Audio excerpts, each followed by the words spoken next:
আজ থেকে শুরু করছি 7 days ওয়েট লস চ্যালেঞ্জ, যার মধ্যে 6 days থাকবে ফুললি ডায়েট আর 1 day থাকবে চিট ডে।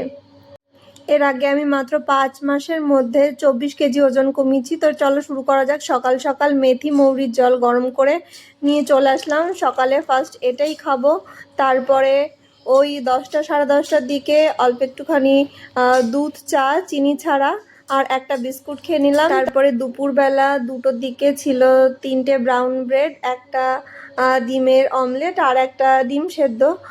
সারাদিনে প্রচুর পরিমাণে জল খেতে হবে। আমি সারাদিনে প্রায় 3 লিটার জল খাই। তো আমি এখানে একটা 2 লিটারের বোতল নিয়ে নিই। এই যে বোতলটা, এই বোতলটা শেষ করে দেন এর মধ্যে জল ভরে আবার সেই বোতলটা শেষ করব। এর আগেও আমি ঠিক এইভাবে ডায়েট করেই ওজন কমিয়েছি। রাতে ছিল ওটস অমলেট আর একটুখানি টক দই আর একটু সস নিয়ে নিয়েছি। দেখা যাক এবার 7 দিনে কতটা ওজন কমাতে পারি।